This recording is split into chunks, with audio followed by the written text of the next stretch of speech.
Enter ye in at the narrow gate, because that's what straight means. Enter ye in at the straight gate, for wide is the gate and broad is the way that leadeth to destruction. Well, who in the world could possibly argue with that? Everyone in their right mind knows that there's a million ways of doing things wrong, and one way, if you're lucky, to do things right.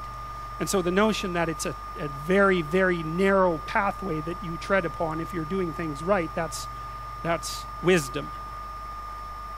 That's the line between chaos and order that you're supposed to be on constantly, right? It's a very, very thin line, because if you're a little bit too far in one direction, then it's too much chaos, and if you're a little too far in the other direction, then it's too much order. And both of those aren't good. The balance has to be exactly right. And you can feel that, and I truly believe you can feel that, and I think it's your deepest instinct. It's your deepest instinct, and I mean that biologically. I don't mean that metaphorically. I think that your psyche is arranged to exist in a cosmos that's composed of chaos and order. I think that's why you have the hemispheric structure that you have. This is deeper than metaphor.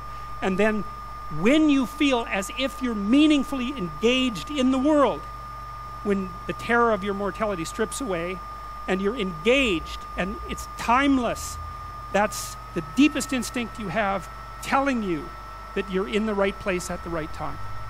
And then what you do is practice being there. Practice being there. And that's that narrow spot that's so difficult to find. You wander around it. Maybe if you're lucky, you can watch. You can watch. This is an experiment. Watch yourself for 2 weeks. Like you don't know who you are, because you don't. So watch yourself for 2 weeks and notice there's going to be times when things are proper. They're arrayed properly for you. It's not easy to notice, because when they're arrayed like that, you're so engaged, you don't exactly notice, you know. But you'll see, oh, I'm in the right place. It's like, okay, how'd I get here? What am I doing right? You know, how is it that this could happen more often? I'd like this to happen more often. How would I have to conduct myself in order for that to happen more often? And then you practice that, and then maybe instead of 10 minutes a month or 10 minutes a week, it's like 15 minutes a day, and then it's half an hour a day, and then it's an hour a day, and then it's 4 hours a day. And maybe if you're extraordinarily careful, then you get to a point where you're like that a good proportion of the time.